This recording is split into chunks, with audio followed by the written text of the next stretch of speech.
कांता के घर में एक बकरी थी जिसका नाम सोनी था। कांता सोनी से बहुत प्यार करती थी, उसकी बहुत देखभाल करती थी। सोनी, सोनी मेरी बेटी, ये ले तेरे लिए ताजे ताजे घास लेकर आई हूँ, घास खा ले। कांता सोनी को अपनी बेटी की तरह पालती थी। सोनी को घर के बाहर गर्मी न लगे इसलिए उसे घर के अंदर पंखे के नीचे रखती थी। उसके आराम के लिए अलग बिस्तर भी था। कांता घर में बना खाना भी सोनी को खिलाती थी। चल अब तेरे आराम करने का समय हो गया है, सो जा। कांता सोनी को बड़े प्यार से थपकी देकर सुलाती, मानो वो किसी इंसान का बच्चा हो। वो सोनी को नहलाती धुलाती सब कुछ करती। लेकिन कांता अपनी बकरी सोनी से जितना ज्यादा प्यार करती, अपनी बहू नेहा को उतना ही परेशान करती थी। नेहा बहू, खाना खा लिया हो तो बर्तन धो देना और आज शाम के लिए चने की दाल भिगो कर रख देना। बहू, बिजली चली गई है, मेरी सोनी को पंखा कर दे, उसे बहुत गर्मी लग रही है।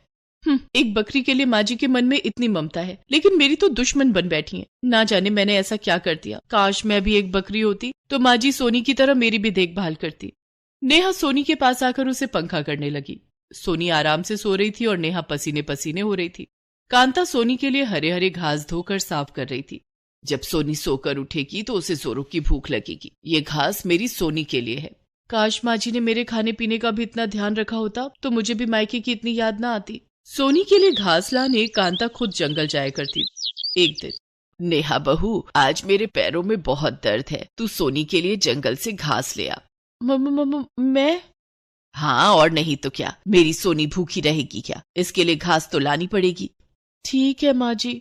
और सुन, घास ताजी और हरी लाना, बासी और सूखी घास मत लाना। ठीक है, आप चिंता मत कीजिए, मैं ताजी और हरी घास ही लाऊंगी।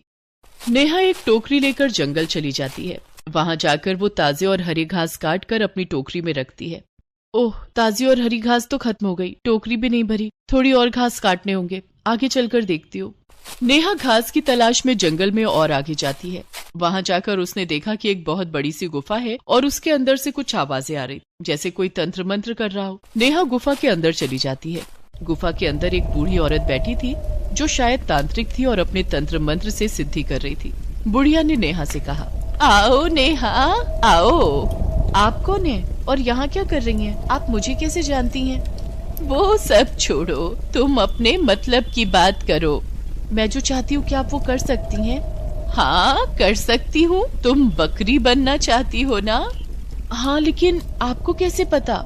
मुझे सब पता है, ये मेरा इलाका है। जैसे ही कोई यहाँ आता है मुझे उसके बारे में सब पता चल जाता है। तुम ये पुड़िया लो, इस पुड़िया में भभूत है। इस भभूत को अपने माथे पर लगाते ही तुम एक बकरी बन जाओगी। नेहा खुशी के मारे तांत्रिक बुढ़िया से भभूत की पुड़िया ले लेती है। वो पुड़िया और घास की टोकरी लेकर घर आ जाती है। घर आकर नेहा ने घास की टोकरी दरवाजे पर रख दी और तांत्रिक बुढ़िया का दिया हुआ भभूत अपने माथे पर लगा लिया, जिसके बाद नेहा एक बकरी बन गई और मिमियाने लगी। अरे, सोनी तो घर के अंदर है, तो फिर घर के बाहर कौन सी बकरी है? कांता ने दरवाजे पर जाकर देखा तो वहाँ एक बकरी खड़ी थी और घास की टोकरी रखी थी। मैंने नेहा बहू को घास लाने के लिए जंगल भेजा था। घास तो आ गई, लेकिन नेहा कहाँ है? और ये बकरी, खैर जो भी हो, ये बकरी बहुत प्यारी है, इसे घर में ले चलती हूँ। कांता बकरी को घर के अंदर ले आई, उसे नहलाया धुलाया और हरी हरी घास खिलाई। अरे वाह, माँ जी तो मेरी बड़ी सेवा कर रही है, कभी बहू रहते मेरी इतनी सेवा नहीं की। कांता अब सोनी के साथ साथ उस बकरी की भी खूब देखभाल करने लगी। उसे अपने हाथों से खाना खिलाती और अपने हाथों से पंखा करती। बकरी बनी नेहा के लिए कांता ने मखमल का चादर बिछाया। कुछ दिन गुजर गए, नेहा अब भी वापस नहीं आई। अब कांता को अपनी बहू नेहा की याद आने लगी। कांता पूरे गांव में नेहा को ढूंढने लगी। पूरा गांव छान मारा, लेकिन नेहा बहू कहीं नहीं मिली। जंगल जाकर देखती हूँ। कांता ने नेहा को जंगल में जाकर ढूंढा, लेकिन नेहा उसे जंगल में भी नहीं मिली। अब मैं जुगल को क्या जवाब दूंगी कि नेहा बहू कहाँ चली गई? मेरी ही गलती थी कि मैंने उसे जंगल भेज दिया। वो बेचारी तो कभी जंगल नहीं गई थी। कांता का बेटा जुगल शहर में मजदूरी का काम करता था। जुगल कुछ दिनों की छुट्टी लेकर गांव आने वाला था। जुगल के आने से पहले मुझे नेहा बहू का पता लगाना ही होगा। जंगल में काफी ढूंढने के बाद कांता घर आ गई और फूट फूट कर रोने लगी। हाय मेरी बहू, तू कहाँ चली गई? कहीं जंगल में तुझे जंगली जानवरों ने अपना निवाला तो नहीं बना लिया? मैंने तुझे जंगल भेजा ही क्यों? अगर तू ना मिली तो मैं अपनी जान दे दूंगी। कांता को अपने सामने इस तरह रोता देखकर बकरी बनी नेहा को उस पर दया आ जाती है। वो बकरी कांता के पास जाती है और उसे प्यार करने लगती है। वो कांता से कहना चाहती है कि वही नेहा है, लेकिन नेहा कुछ भी नहीं बोल पाती है। नेहा जब अपना मुंह खोलती है तो वो सिर्फ मिमिया पाती है। अरे मैं तो कुछ बोल नहीं सकती क्योंकि मैं एक बकरी बन चुकी हूँ। अब माँ जी को कैसे बताऊं कि मैं ही उनकी बहू नेहा हूँ। हाँ, मैं अपने असली रूप में वापस आ जाती हूँ। लेकिन तभी बकरी बनी नेहा को याद आता है कि उसने उस तांत्रिक बुढ़िया से पूछा ही नहीं कि बकरी से वापस इंसान कैसे बनना है। अब मैं क्या करूँ? क्या मैं हमेशा के लिए बकरी बन गई हूँ? नहीं नहीं, ऐसा नहीं हो सकता, मुझे फिर से इंसान बनना है। बकरी बनी नेहा बहुत परेशान हो जाती है और वो रोने लगती है। रोते रोते वो घर से बाहर निकल आती है। उसके पीछे कांता भी बाहर आती है। अरे ये बकरी क्यों रो रही है? इसे क्या हो गया? बकरी बनी नेहा जंगल की ओर दौड़ने लगती है। कांता भी उसके पीछे पीछे दौड़ने लगती है। अरे रुक जा, कहाँ भागी जा रही है? तू तो मुझे छोड़कर मत जा। लेकिन बकरी बनी नेहा ठीक उसी गुफा के बाहर जाकर रुकी जहाँ उसे वो तांत्रिक बुढ़िया मिली थी। बकरी बनी नेहा गुफा के अंदर जाती है तो देखती है कि तांत्रिक बुढ़िया तंत्र मंत्र कर रही थी। इधर कांता गुफा के बाहर छिपकर सब देखने लगती है। ये बकरी यहाँ क्यों आई है? ये बुढ़िया कौन है? ये तो कोई तांत्रिक लगती है, मुझे देखना चाहिए। तांत्रिक बुढ़िया ने बकरी को देखकर कहा, आ गई तू। मुझे पता था कि तू जरूर वापस आएगी, क्योंकि तू इंसान से बकरी तो बन गई, लेकिन तुझे बकरी से इंसान बनना नहीं आता। लेकिन तुझे क्या लगता है कि मैं तुझे वापस इंसान बना दूंगी? ऐसा कभी नहीं होगा। मैं तेरी बलि दूंगी। तू आखिरी बकरी है जिसकी बलि देकर मैं इस संसार की सबसे शक्तिशाली बन जाऊंगी। तुझसे पहले मैं 999 इंसानों को बकरी बनाकर उनकी बलि दे चुकी हूँ। तेरी बलि देते ही पूरे 1000 बकरी की बलि पूरी हो जाएगी। तांत्रिक बुढ़िया की बात सुनकर बकरी बनी नेहा बहुत डर जाती है। इससे तो मैं इंसान ही ठीक थी, कम से कम मेरी जान तो नहीं जाती। यहाँ तो मुझे कोई बचाने वाला नहीं है। लेकिन गुफा के बाहर खड़ी कांता ने तांत्रिक बुढ़िया की सारी बातें सुन ली थी। तो ये बकरी ही नेहा बहू है। तू चिंता मत कर बहू, मैं तुझे कुछ नहीं होने दूंगी। तांत्रिक बुढ़िया, तुझे तो मैं खत्म करूंगी। तूने बहुत से इंसानों की जान ली है, लेकिन आज तेरा अंत होगा। बकरी बनी नेहा अपनी जान बचाकर गुफा से बाहर भागने की कोशिश करती है। तभी तांत्रिक बुढ़िया ने अपने एक हाथ में तलवार उठाई और वो बकरी के पीछे पीछे दौड़ी। बकरी भागकर गुफा के बाहर आ गई। तांत्रिक बुढ़िया भी गुफा के बाहर आने वाली थी कि तभी कांता ने अपना पैर मारकर तांत्रिक बुढ़िया को जमीन पर गिरा दिया। तांत्रिक बुढ़िया का सिर एक पत्थर से जा टकराया और उसके सिर से खून निकलने लगा। आह, कोई मुझे बचाओ। दुष्ट बुढ़िया, तेरा अंत समय आ गया है। अब तुझे कोई नहीं बचाएगा। थोड़ी देर के बाद तांत्रिक बुढ़िया दम तोड़ देती है। तांत्रिक बुढ़िया के मरते ही बकरी बनी नेहा अपने असली रूप में आ जाती है। नेहा खुद को इंसान के रूप में देखकर बहुत खुश होती है। कांता भी खुशी के मारे उसे गले से लगा लेती है। नेहा बहू, तू ठीक तो है ना? हाँ माँ जी, मैं बिल्कुल ठीक हूँ। नेहा बहू, तू बकरी क्यों बनी? क्या तुझे इंसान के रूप में रहना अच्छा नहीं लग रहा था? माँ जी, मैं तो आपका प्यार पाने के लिए बकरी बनी थी। आप सोनी को जितना प्यार करती है, मुझसे उतना प्यार कभी नहीं किया। लेकिन मेरे बकरी बनने के बाद आपने मुझे बहुत प्यार किया। आपकी वजह से ही मैं वापस इंसान बन पाई हूँ, नहीं तो आज उस दुष्ट बुढ़िया ने मेरी बलि दे दी होती। ऐसे कैसे बलि दे देती? मेरे रहते मेरी बहू को कुछ नहीं होगा। मैं तो तेरी खातिर यमराज से भी लड़ जाती, लेकिन तेरी जान वापस लेकर आती। तुझे नहीं पता, तुझे घर में ना देखकर मैं कितना घबरा गई थी। मुझे तेरी कितनी याद आती थी। अब मैं तुझे उतना ही प्यार करूंगी जितना मैं सोनी को करती हूँ। कांता की प्यार भरी बातें सुनकर नेहा की आंखें भर आती हैं। वो कांता के गले लग जाती है। माँ जी, आप दुनिया की सबसे अच्छी सास हैं। और तू भी दुनिया की सबसे अच्छी बहू है, जो बकरी की तरह सीधी है। मेरी बकरी बहू, चल अब घर चल। धनिया की नई नई शादी हुई थी। दिसंबर का महीना था और बेहद जोरों की ठंड पड़ रही थी। लोग अपने अपने घरों में कंबल के अंदर दुबके हुए थे। शादी के बाद धनिया अपने ससुराल आ गई। धनिया का ससुराल बहुत ही गरीब था। ससुराल में ससुर लखपति, सास हीरामणि और पति कृष्णा सभी एक टूटी फूटी झोपड़ी में रहते थे। धनिया का पति गांव के सरपंच के खेतों में मजदूरी का काम करता था। मजदूरी से जो पैसे मिलते, उससे उन सब का गुजारा जैसे तैसे हो रहा था। शादी के दूसरे दिन सुबह 4 बजे किसी ने धनिया के कमरे की कुंडी खटखटाई, जिसके कारण धनिया की नींद खुल गई। उसने अपने पति कृष्णा को जगाया। सुनिए, उठिए, जरा देखिए तो दरवाजे पर कोई है। मुझे सोने दो, तुम जाकर देख लो, शायद माँ होगी। सिर पर लंबा सा घूंघट करके धनिया दरवाजे पर गई और कुंडी खोला। उसने देखा कि दरवाजे पर सचमुच में उसकी सास हीरामणि खड़ी थी। धनिया ने अपनी सास हीरामणि के पैर छूकर उनका आशीर्वाद लिया और बोली, क्या बात है माँ जी, आपको नींद नहीं आ रही है क्या? मैं आपके पैर दबा दूं? अरे बहू, मुझे अपने पैर नहीं दबवाने हैं, चल बाहर, शौच को नहीं जाना क्या? लेकिन माँ जी, अभी तो सुबह के 4 बज रहे हैं और अभी तो बाहर अंधेरा है, ठंड भी कितनी हो रही है, इतनी ठंड में बाहर कैसे जाएंगे? बहू, गांव में तो खुले में ही शौच जाना पड़ता है, चाहे गर्मी का मौसम हो या सर्दी का। तू अपने मायके में भी तो खुले में शौच जाती होगी, यहाँ इतने नखरे क्यों दिखा रही है? नहीं माँ जी, मेरे मायके में शौचालय है, हम तो वहाँ शौचालय में ही शौच के लिए जाते हैं। अच्छा ठीक है, लेकिन यहाँ शौचालय नहीं है, यहाँ खुले में ही शौच करना पड़ता है। अब दरवाजे पर खड़ी खड़ी बातें करती रहेगी या शौच को भी चलेगी? फिर गांव के सारे मर्द उठ जाएंगे तो नहीं जा पाएगी। यहाँ गांव की सभी औरतें इसी वक्त खुले में शौच को जावे हैं। लेकिन माँ जी, अभी तो मुझे बहुत ठंड लग रही है।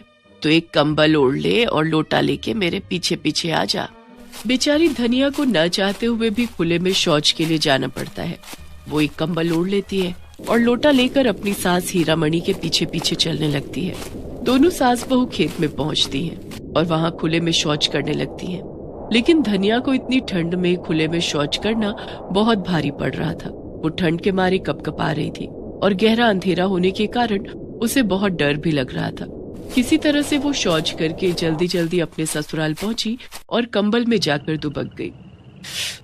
अरे, इस ठंड ने तो मेरी जान ही ले ली। ऊपर से ठंड में खुले में शौच के कारण मेरी हड्डियां अकड़ गई हैं। ऐसा लग रहा था कि मेरी वहीं कुल्फी जम जाएगी। लेकिन धनिया करती भी तो क्या, उसके ससुराल में तो शौचालय ही नहीं था। न सिर्फ उसके ससुराल में बल्कि पूरे गांव में शौचालय नहीं था। अब धनिया को कड़कती ठंड में भी रोज सुबह 4 बजे शौचालय के लिए जाना पड़ता था। 2-3 दिन तो धनिया ने बड़ी मुश्किल से काटे, लेकिन चौथे दिन शौच से आने के बाद धनिया तो कंबल से बाहर ही नहीं निकली। उसके पति कृष्णा ने जब उसे आवाज लगाई तब भी धनिया ने कोई जवाब नहीं दिया। फिर कृष्णा ने धनिया के माथे को छूकर देखा तो धनिया का माथा बुखार से तप रहा था। अरे, इसे तो बहुत तेज बुखार है। कृष्णा ने ये बात अपने घर में माता पिता को बताई। वैद्य जी से दिखा के दवाई दिला दो, बुखार ही तो है, उतर जाएगा। तभी धनिया घर के आंगन में आकर उल्टियां करने लगी। धनिया की बिगड़ती हालत देखकर कृष्णा जल्दी से वैद्य जी को बुला कर लाया।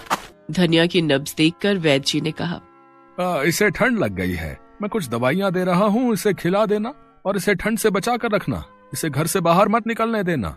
वैद्य जी के जाने के बाद कृष्णा ने धनिया को दवाई खिलाई। दवाई खाने के कुछ घंटे के बाद जब धनिया की तबीयत थोड़ी ठीक हुई तब कृष्णा ने उससे कहा, वैद्य जी ने कहा है कि तुझे ठंड से बचकर रहना है, घर से बाहर निकलने की जरूरत नहीं है। मैं ठंड से कैसे बचूंगी? रोज सुबह सुबह 4 बजे माँ जी मुझे खुले में शौच के लिए ले जाती है, इसी वजह से मुझे ठंड लगी है। सुबह कितनी ठंड होती है, मेरी तो जान ही निकल जाती है। लगता है इस ठंड में खुले में शौच के कारण मैं तो मर ही जाऊंगी। अब क्या करें, इस गांव में तो सभी खुले में शौच को जाते हैं, यहाँ कोई शौचालय नहीं है। तो क्या मैं इसी तरह खुले में शौच जाती रहूंगी? इस तरह से तो मैं कभी भी ठीक नहीं हो पाऊंगी। किसी दिन खुले में शौच करते समय ही मेरे प्राण निकल जाएंगे। हम क्या कर सकते हैं धनिया, हमारे पास कोई दूसरा रास्ता भी नहीं है। शौचालय बनवाने के लिए हमारे पास पैसे नहीं है। मजदूरी करके जो थोड़े बहुत पैसे कमाता हूँ उससे हमारी दाल रोटी ही चल पाती है। शौचालय बनाने के लिए हमें पैसों की जरूरत भी नहीं है, बिना पैसों के लिए भी शौचालय बन सकता है। बस थोड़ी मेहनत करनी पड़ेगी और आपको मेरी मदद भी करनी होगी। बिना पैसों के शौचालय कैसे बनेगा? अगर ऐसा हो सकता है तो मैं तुम्हारी मदद जरूर करूंगा। हम गोबर से शौचालय बना सकते हैं। गोबर से शौचालय? वो कैसे? मैं गांव में घूम घूम कर गोबर इकट्ठा करूंगी, फिर जो गोबर इकट्ठा हो जाएगा उसमें थोड़ी मिट्टी और थोड़ा घास मिलाकर उससे ईंटें बनाएंगे। फिर उन ईंटों को पकाकर उन्हें पक्का कर लेंगे, जिससे हमारी गोबर की ईंट तैयार हो जाएगी। फिर गोबर की ईंट से दीवारें खड़ी करके हम शौचालय बना लेंगे। धनिया की बात कृष्णा को भी अच्छी लगी। उसने ये बात लखपति और हीरामणि को भी बताई। अरे वाह बहू, ये तो बहुत अच्छी बात है। इससे तो कम पैसों में ही हमारा शौचालय तैयार हो जाएगा। इस काम में हम सब तेरी मदद करेंगे। फिर क्या था, अगले दिन से चारों गांव की सड़कों पर निकल गए और घूम घूम कर गाय का गोबर इकट्ठा करने लगे। शाम तक चारों ने काफी सारा गोबर इकट्ठा कर लिया था। हमें कुछ दिनों तक ऐसे ही गोबर इकट्ठा करना होगा, जब ढेर सारा गोबर इकट्ठा हो जाएगा तब हम गोबर से ईंट बनाना शुरू करेंगे। हाँ हाँ बहू, तू फिक्र मत कर, हम लोग खूब सारा गोबर इकट्ठा कर लेंगे और जैसा तू कहेगी वैसा ही करेंगे। कुछ दिनों तक चारों ने पूरे गांव में घूम घूम कर गोबर इकट्ठा कर लिया।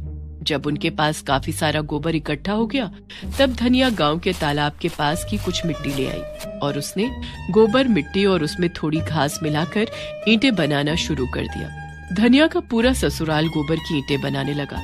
चारों ने मिलकर गोबर की ढेर सारी ईंटें बना ली, जिसे उन्होंने धूप में सुखाकर पक्का कर लिया।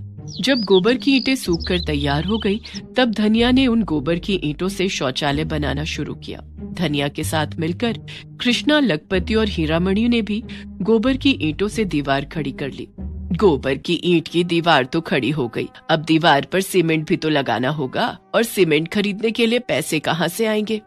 माँ जी, इसके लिए सीमेंट नहीं बल्कि गोबर की जरूरत है। हम ईंटों पर गोबर का लेप लगाएंगे जिससे हमारा गोबर का शौचालय बनकर तैयार हो जाएगा। अच्छा बहू, फिर तो इसके लिए हमें और गोबर की जरूरत पड़ेगी। हाँ बाबूजी, जैसे हम गोबर से घर लीपते हैं ना, उसी तरह शौचालय की दीवार को गोबर से लीप देंगे। इसके लिए हमें फिर से गांव में घूम घूम कर गोबर इकट्ठा करना होगा। ठीक है बहू, शौचालय बनाने के लिए तो हम कुछ भी कर सकते हैं। इस बर्फीली ठंड में कम से कम खुले में शौच करने के लिए तो नहीं जाना पड़ेगा ना। धनिया के कहने पर वे सभी फिर से गोबर इकट्ठा करने के लिए गांव में निकल पड़े और चारों एक एक टोकरी में गोबर इकट्ठा करके ले आए।